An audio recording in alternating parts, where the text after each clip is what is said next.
Hi, welcome to RIBESE'S Musings, where reality meets authenticity.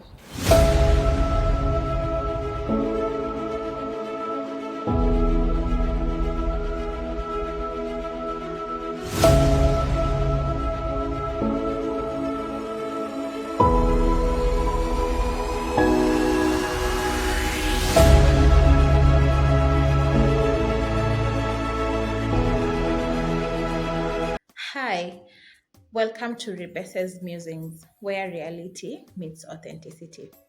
This is a space where we talk about life and talk about it honestly and authentically. My name is RIBESE and I am your host.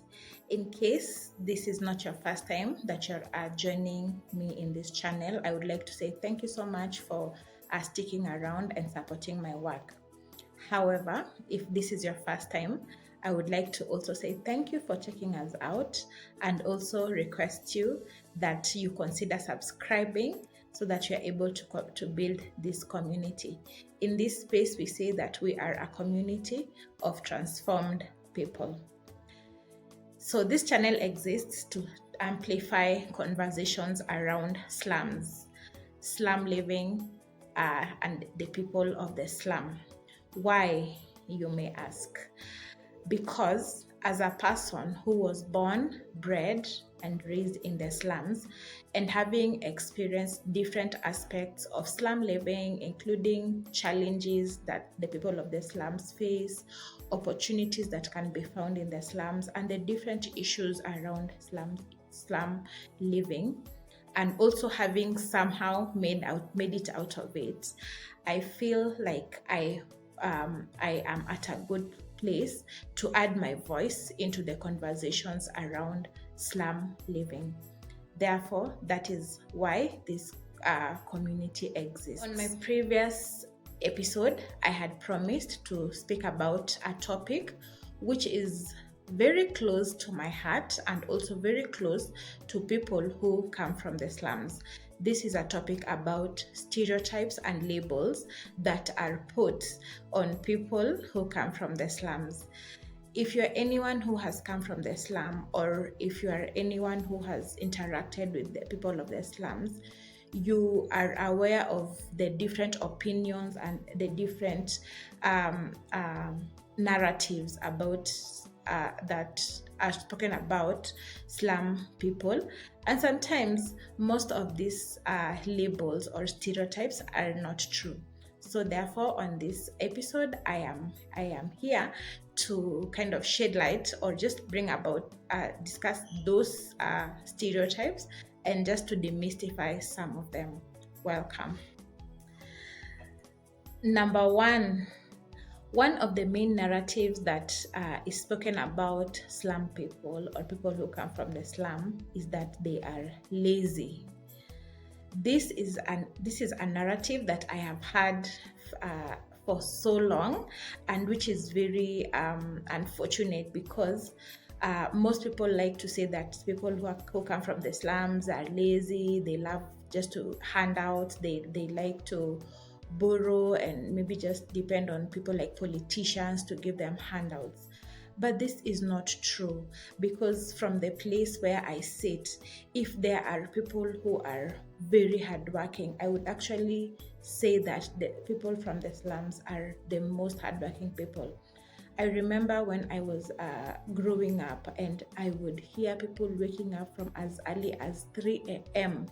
And most of these people would be walking long distances. For instance, me having been brought up in Kibera, I would see people walking from Kibera to places like industrial area, to places like CBD, walking barefoot, not barefoot, but foot on foot, to go to fend for their families, to get their daily living. And these people, you would get that they do very difficult work. They do the work that we call mjengo, or building and construction, and just the very work that the economy of this nation depends on, for the people for the economy to grow. So hearing this narrative that people who come from the slums are lazy, people who come from the slums do not have initiative, is a very unfortunate stereotype. And I think I'm here in my capacity and also in having this space to just call out people who like to label people who come from these kinds of environment as lazy to stop, because it is very unfair. When you work in the hotels, in the restaurants in town, when you work in the building and construction sites, when you work in homes, these people are the ones who do those work. And as you can imagine, this is not easy work that they do, but they do it, and they do it wholeheartedly every day, for sometimes for very, very meager pay. So it is very unfair to call the people who come from the slums lazy, and this should stop. Number 2, the other stereotype that has really taken root, and which many people like to label people who come from the slum, is that they are criminals. Yes, many people associate criminal issues with the people from the slum. And the funny thing is that, and I've also interacted with people who from different slums in Nairobi who say that whenever they would mention where they are coming from, if, for instance, if they're in a matatu or somewhere and just mention that I'm coming from this and this slum, you would see people clutching tightly their handbags, their phones. They're very careful just to send a message that I don't trust you, you can steal from me. And this is a very unfair narrative. First of all, this is not to say that there is no criminal issues in the slums, but it is so unfortunate to generalize and say that if somebody is coming from this area, then they are either a thief, they are a criminal, they are in gangs. It's not right. And I think it's also good for me to say that just the same way that people in other environments are concerned about issues of crime, it's the same way that the people of the slums are concerned about crime. And they also just long for safety. And that is why I have seen on a number of occasions, and the government trying to put up masked floodlights for people in the slum, so that to make the area secure for people to be able to do their business, says it even for long hours, for people to be able to move around. So these criminal issues, there are elements of people in those environments, in those communities, who practice crime. But it is very unfair to generalize and to say that if you see a criminal, if you see somebody who is stealing, if you see somebody who is mugging other people, they are coming from slums. And I think I also need to say this. I know there were issues of people choking other people on the road, and really even the people who are in those environments who do that, if you just try and check it out, you will realize that some of this is because of peer pressure, or just because of tough economic times. And I'm not defending them, but I'm saying that these are just elements within the communities who really make the whole community and all the people around those communities to be labeled or to be seen as criminals. And therefore, this is a clarion call again from me that we should stop. When you look at somebody who is coming from a disadvantaged community. Do not the first thing think about them as a criminal, or do not stigmatize them or classify them before you know them, because the truth of the matter is there's so many people in those communities who are, as I said earlier, hardworking, who are very honest. Like when you give them work, they do it honestly. They can never even jeopardize their work because they know they need it. So this stereotype of generalizing and calling all the people who come from these communities criminals should stop. The number 3 stereotype that has been also attached or connected to people who come from a slum or disadvantaged environment is that they are uneducated. And this is so funny because I feel like sometimes people think that because you don't come from a fancy address, then your brain is a danda, the way we would say. But really, I would like to demystify this narrative and this stereotype, because the truth of the matter is that some of the smartest, some of the most talented brains, some of the solution givers are coming from the slum. The fact that somebody has come from a place where they were living in an overcrowded room, or they didn't have the luxury of acquiring a quality education, should not disqualify them as uneducated. In fact, right now, if you just would visit any slum and see the amount of talent that comes from those places, it is unbelievable. And therefore, it is very, very unfair, or it's very, very it is not objective, for lack of a better word, to think that because somebody did not went to maybe a public school, or somebody did not go to a school that has all the equipment, that they are not smart. In fact, it is just because these people lacked the level playing field because of how life has dealt with them. But really, if you want to explore brains, if you want to explore talent, if you want to explore creativity and solution bringers, these people are, the slum is full of them. So I'm just speaking to the many people who, when you look at somebody, maybe because they're coming from those areas, and think, this person cannot reason, I cannot maybe float an idea with them because there's nothing they can tell me. Let me tell you, you are wrong. Please, when you interact with these people, try to read their mind and give them opportunities. And I'm telling you, they will shock you. The slum has some of the most brilliant brains that haven't yet been discovered. Number 4 stereotype that is also very common is that there are people who think that the folks who come from the slums cannot dream big because of where their confinement. They think that they only think around where they are, and this is so unfortunate because, again, people just want to.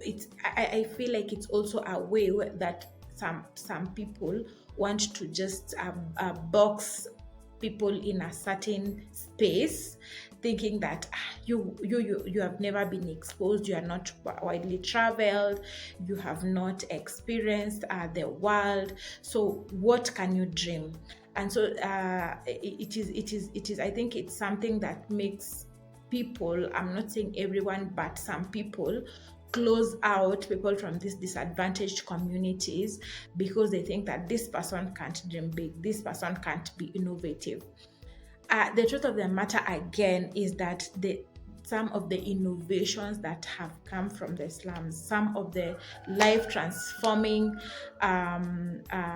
ideas that have come from the slum are things that, well, some of them are even in the World Book of Records. Actually, the thing is this, that the way we are saying, there are some brilliant minds in the slum who are very unsettled, just the way like I am. I'm like, these issues need to be discussed. There are some brains in the slums who, because of not being happy with that environment, they have actually come up with solutions to help each other come out of them. And some of these people have actually attracted international attention, and they are actually making waves, they're making moves, even at a global platform. There are so many people that have made an impact, just from that one room that they used to be brought up in. They have made impact. They have caused change. They have brought about change, not just in the slum, but even in the nation.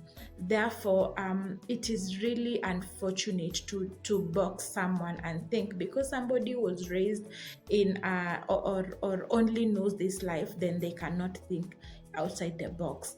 I think again, I would like to say that let's give people from these communities a chance. If you interact with someone from this community and you realize they have a potential to do something, do not rubbish it. Instead, help them to fan that flame, help them to see that how far they can go. Because I think because of such stereotypes, maybe that's why our country is lagging behind, because we are only fixated that solutions come from this particular groups of people. Yeah, so I think for me this is also a stereotype that I have also had so many people talk about, that people in the slum are narrow-minded. They just think about today, they just think about what they will eat, they just think about basic things, but that's not the truth. It is a dynamic in all societies, but for these people, for sure, even having been there and just observed, I can tell you for sure that the slum is a hub for great potential and it needs to be tapped.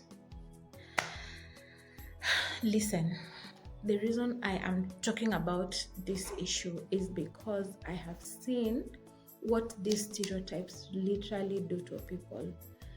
Like, it has dimmed the lights of so many people in the slums.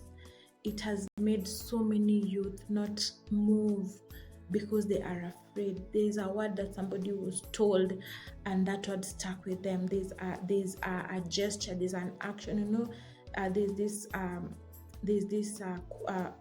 quote that is said, people may not remember what you told them, but how you treated them. So the people who, by virtue of where they're coming from, especially coming from the slum, they were treated in a certain way, and it dimmed their life completely. Even for myself, I think sometimes the reason why probably I didn't move as fast as I needed to, or be where I really feel like I should have been, is because of some of these stereotypes. Like, just people are kind of labeling you, people kind of grouping you. This one belongs here, this one doesn't deserve, those things. So I'm talking this not to kind of just as I said on the other episode, I'm not trying to attract sympathy. I'm just trying to attract sobriety, because the extent of damage that these stereotypes cause to young people in the slum is mind-boggling. Like, really. So let us be people who don't. The first thing we treat, the first way we treat a person is, are we at the same social status? What do I scratch my back, I scratch yours? Really, it's not good, it's not proper, it's not human. So if you are a person who has been by chance having stereotypes on the people from the slums because you didn't know, please stop. Don't look down on them. Don't label them. Don't don't make them feel like any lesser, because the environment itself is dehumanizing. So there is no need also of adding insult to injury, by now labeling a person or by treating somebody in a particular way. No. So really, that is my clarion call. Yeah, I remember a time when somebody, of course they didn't say in a bad way, but it made me think. Somebody told me, you don't look like you come from a slum. And I was like, look like? And then I was like, what do you mean look like? I mean, is there a look Is there a look for those people, you know? So for me, how it registered, and it is really not to blame the person or the statement. How I registered is that there's a certain way that I should look to be able to qualify to be, you know. And if probably they earlier had known that I hailed from that space, then probably they would not, they wouldn't have regarded me, because it was a significant issue. It was a matter of significance. So really, I'm talking from a place of not just for them, but also something that I also personally have experienced. In closing, therefore, I would like to challenge you. If you are a person who was born and bred, raised in a slum or in any disadvantaged community that you feel like has had a bearing on your life, I would like to encourage you to hold your head high. Don't let matters, issues to do with where you're coming from, define or determine how your life turns out. Don't let stereotypes, don't let narratives, don't let negativity to influence your outcome in life. Also, if you're still in that environment, do not give up. Your story is still unfolding. There is so much ahead of you. As long as you keep the focus, as long as you believe in yourself, as long as you know that there is a good plan for you, God has a good plan for you as He says it in His word. Just hang in there, and within no time, you will realize that either you're out of it or you're actually transforming lives, even if you are still therein. And therefore, eh, my dear viewer, my dear subscriber, thank you for holding space for these conversations. Please remember, every story matters. Together, let's continue building a community of transformed people together. Until the next episode, bye.